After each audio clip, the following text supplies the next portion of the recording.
शांति। 7 मार्च 2026 आज की साकार मुरली रंगीन बड़े बड़े अक्षरों में पढ़ें, सुने और मंथन करें। हम प्रतिदिन प्रातः 4 बजे, 6 बजे, शाम को 4 बजे, 8 बजे 4 बार मुरली मंथन करते हैं। आप सभी भी इस मुरली मंथन में साथी व सहयोगी बन सकते हैं, जिसके लिए इसी वीडियो के डिस्क्रिप्शन बॉक्स में गूगल मीट का लिंक दिया हुआ है, जिस लिंक से आप जुड़ सकते हैं। चारों समय रोजाना एक ही लिंक रहता है, जो आप सुविधा से आप ले सकते हैं। जहाँ भी जिस समय जुड़ना चाहें जुड़ सकते हैं। यदि आपको जुड़ने में कठिनाई हो रही है तो सामने इसी वीडियो में नीचे चलती हुई लाइन में व्हाट्सएप नंबर देख रहे हैं, उस पर मैसेज करके आप लिंक पुनः प्राप्त कर सकते हैं, प्रश्न पूछ सकते हैं और सुझाव दे सकते हैं। अभी हमने अराटाई में ग्रुप बनाया है, BK Om Shanti global group. इस ग्रुप की विशेषता ये है कि इसमें हम 10,000 से भी अधिक मेंबर्स एक ही ग्रुप में रख सकते हैं और इसके अंदर किसी का भी नंबर किसी दूसरे को पता नहीं लग सकता, जिसमें केवल ग्रुप एडमिन ही भेज सकता है, दूसरा कोई नहीं भेज सकता। इस ग्रुप के द्वारा आपको डेली मुरली, राजयोग और स्पिरिचुअल डिस्कशन के लिए जो भी मैसेज हैं वो आपको मिलेंगे।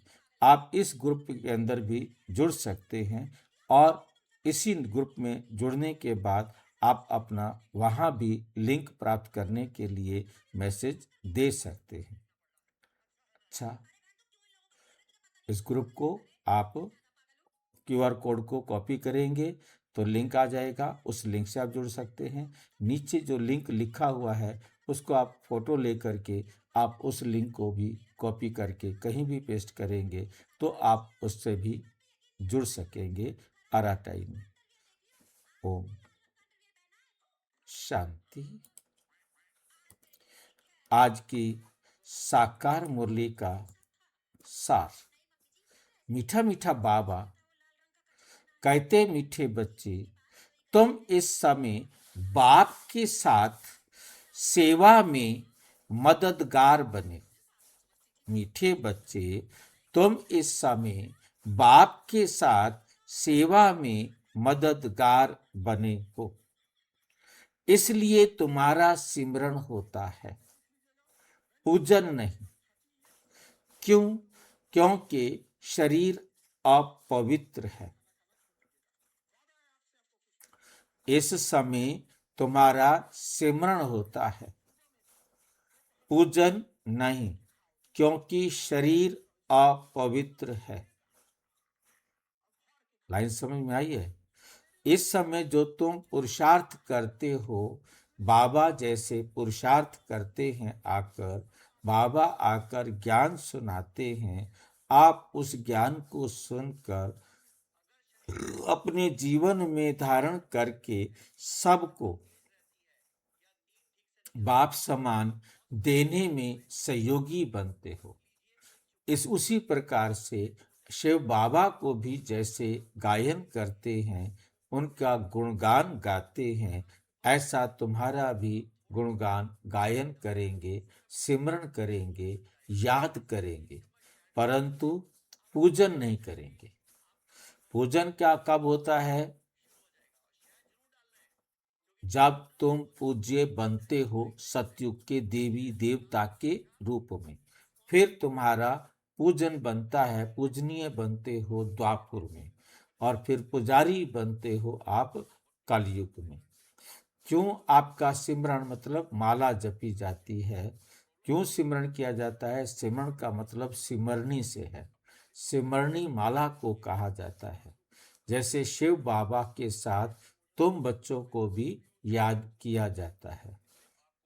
और पूजन शिव बाबा के साथ रुद्र यज्ञ में शालिग्राम बनाए जाते हैं। एक शिवलिंग बनाया जाता है, फिर शालिग्राम बनाए जाते हैं, वहां आपका पूजन होता है शालिग्राम के रूप में। भक्ति मार्ग में कलयुग में जाकर के, द्वापुर में कलयुग में ही जाके होगा, द्वापुर में नहीं।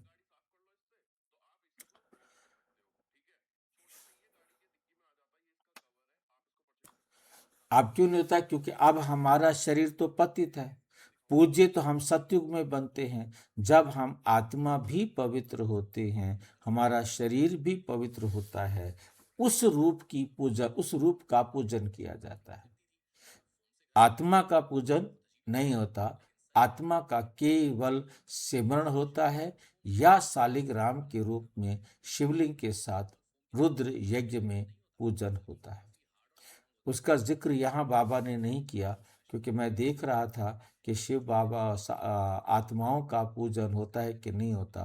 तो आत्माओं का पूजन बाबा कहते, शालिग्राम जो है वो तुम्हारे आत्मा का रूप है।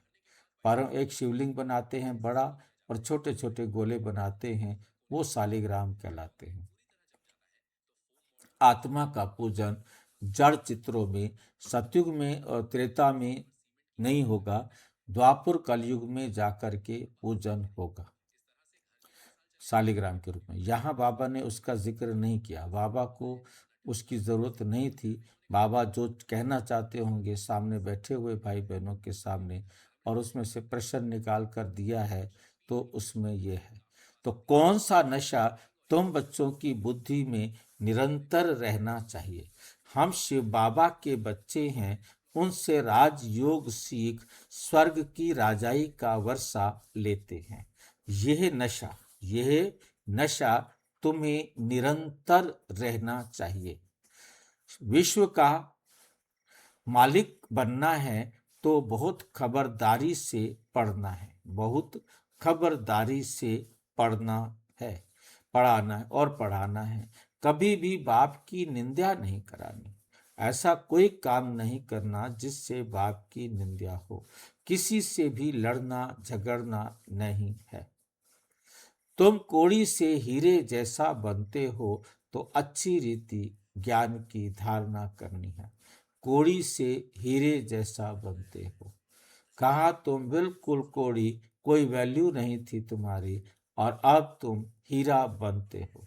हीरा भी और कोड़ी भी, मतलब दोनों को एक साथ तुलना किया है।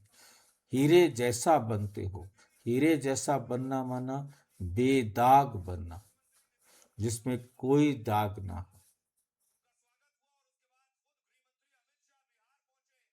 तो अच्छी रीति ज्ञान की धारणा करनी है। गीत जो पिया के साथ